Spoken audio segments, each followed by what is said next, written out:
ओम तत्सत ब्रह्मणे नमः। श्री वृद्धारण्यक उपनिषद श्री शंकराचार्य भाष्य द्वितीय अध्याय चतुर्थ ब्राह्मण याज्ञवल्क्य मैत्रेयी संवाद।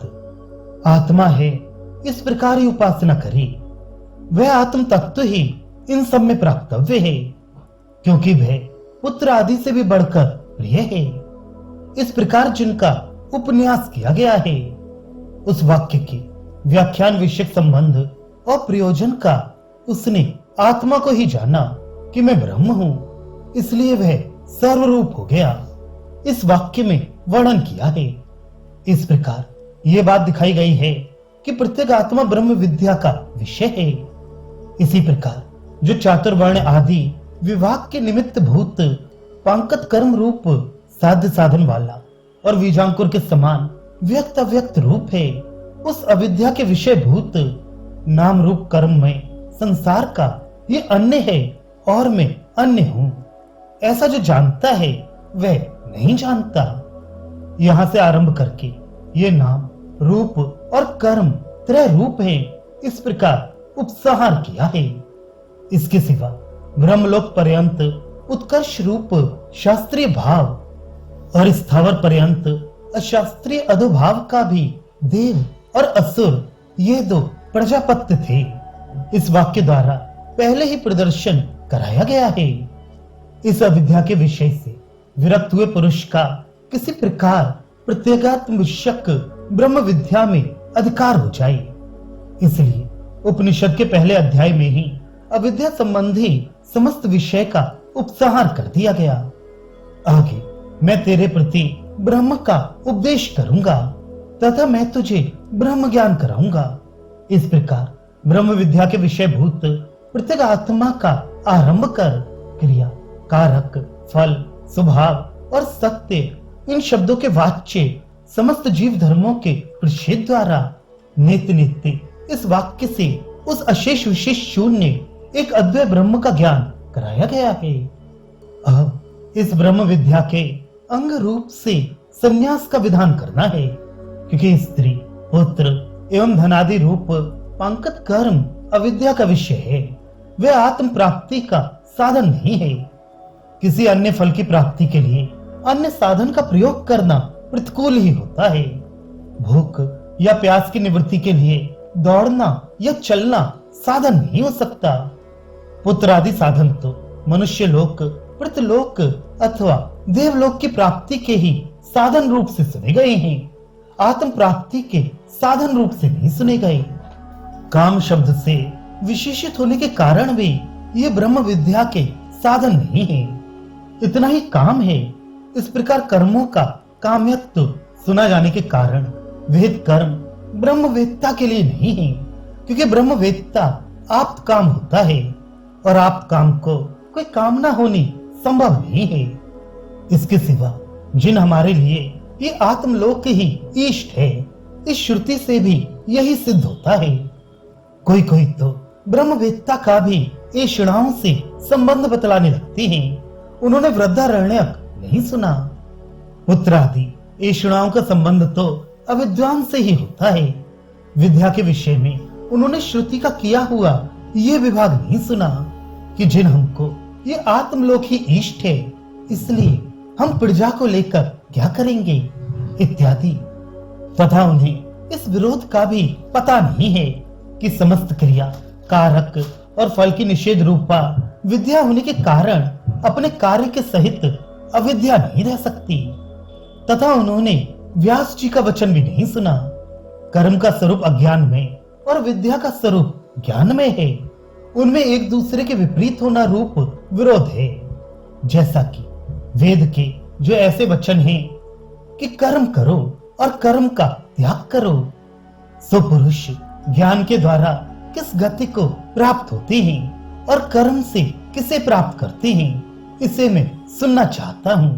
आप मुझे ये बताइए, क्योंकि कर्म और ज्ञान तो एक दूसरे से विरुद्ध स्वभाव वाले और प्रतिकूलतया विद्यमान हैं। इस तरह पूछे हुए प्रश्न का उत्तर देते हैं। जीव कर्म से बनता है और ज्ञान से मुक्त हो जाता है, इसलिए पारदर्शी मुनिजन कर्म नहीं करती। इस प्रकार कर्म तथा ज्ञान में विरोध दिखाया गया है। इसलिए ब्रह्म विद्या किसी अन्य साधन के साथ मिलकर पुरुषार्थ का साधन नहीं होती, अपितु सबसे विरोध रहने के कारण यह तो समस्त साधनों से निरपेक्ष रहकर ही पुरुषार्थ का साधन होती है। अतः समस्त साधनों के त्याग रूप संन्यास का इसके अंग रूप से विधान करना अभीष्ट है। इतना ही अमृतत्व का साधन है। ऐसा निश्चय किए जाने से याज्ञवल्क्य ने कर्मी होते हुए भी संन्यास लिया।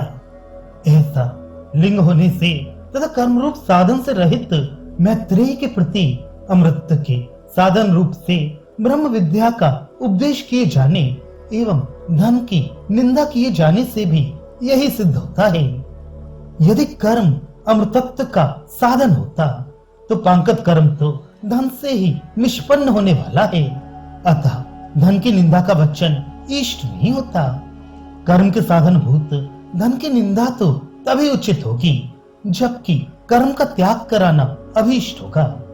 इसके सिवा ब्राह्मण जाति उसे परास्त कर देती है, क्षत्रिय जाति उसे परास्त कर देती है इत्यादि वाक्य से कर्माधिकार के निमित्त भूत वर्णाश्रम आदि प्रत्यय की निवृत्ति हो जाने से भी यही सिद्ध होता है। ब्राह्मणत्व और क्षत्रियत्व आदि प्रत्यय का निराश हो जाने पर ब्राह्मण को ये करना चाहिए, क्षत्रिय को ये करना चाहिए इत्यादि विधि का कोई विषय न रहने के कारण कोई स्वरूप नहीं रहता। जिस पुरुष का भी ये ब्राह्मणत्व और क्षत्रियत्व रूप प्रत्यय निवृत्त हो गया है उसे तत्संबंधी प्रत्यय न रहने के कारण स्वतः ही उसके कार्यभूत कर्म और कर्म के साधनों का संन्यास प्राप्त हो जाता है। अतः आत्मज्ञान के अंग रूप से संन्यास का विधान करने की इच्छा से ही यह आख्यायिका आरंभ की जाती है। अरे मैत्री, ऐसा याज्ञवल्क्य ने कहा। मैं इस स्थान गारस्थ आश्रम से ऊपर संन्यास आश्रम में जाने वाला हूँ, अतः तेरी अनुमति लेता हूँ और चाहता हूँ इस कात्यायनी के साथ तेरा बंटवारा कर दूं। अरे मैत्री, ऐसा याज्ञवल्क्य ने कहा। अर्थात याज्ञवल्क्य नामक ऋषि ने अपनी भार्या मैत्रेयी को पुकारा। अरे ये संबोधन है। मैं उच्च स्थान यहाँ से ऊपर पारिव्राज्य संज्ञक आश्रमांतर में जाने वाला हूँ, अर्थात इस ग्रस्त आश्रम से ऊपर दूसरे आश्रम में जाने के लिए इच्छुक हूँ। इसलिए तेरी अनुमति चाहता हूँ और इसके सिवा यह भी इच्छा है कि इस अपनी दूसरी भार्या कात्यायनी के साथ तेरा अंत यानी विच्छेद यानी बंटवारा भी कर दूं। पति के द्वारा मुझसे संबद्ध हुए तुम दोनों का आपस में जो संबंध था, अब द्रव्य विवाह करके उस संबंध का विच्छेद कर दूंगा, अर्थात धन के द्वारा तुम दोनों का बंटवारा करके मैं चला जाऊंगा। उस मैत्रेयी ने कहा, भगवान, यदि ये धन से संपन्न सारी पृथ्वी मेरी हो जाए तो क्या मैं उससे किसी प्रकार अमर हो सकती हूँ? याज्ञवल्क्य ने कहा, नहीं, भोग सामग्रियों से संपन्न मनुष्यों का जैसा जीवन होता है वैसा ही तेरा जीवन हो जाएगा। धन से अमृतत्व की तो आशा है ही नहीं। इस प्रकार कही जाने पर मैत्रेयी ने कहा, क्या कहा सो बताते हैं। भगवान, यदि ये समुद्र से घिरी हुई तथा वित्त यानी धन से पूर्ण सारी पृथ्वी मेरी हो जाए तो भी मैं किसी प्रकार अमर हो सकती हूँ, अर्थात किसी भी प्रकार अमर नहीं हो सकती। इस प्रकार कथम शब्द आक्षेप के अर्थ में है अथवा ये प्रश्नार्थक भी हो सकता है, अर्थात पृथ्वी भर में भरे हुए उस धन से संपन्न होने वाले अग्निहोत्र आदि कर्म से क्या मैं अमर हो सकती हूँ? याज्ञवल्क्य ने उत्तर दिया, नहीं। यदि कथम पद को आक्षेपार्थक माना जाए तो याज्ञवल्क्य ने नहीं ऐसा कहकर उसका अनुमोदन किया है, और यदि उसे प्रश्नार्थक माना जाए तो यह उत्तर के लिए है, अर्थात तू उससे अमर नहीं हो सकती तो क्या होगा?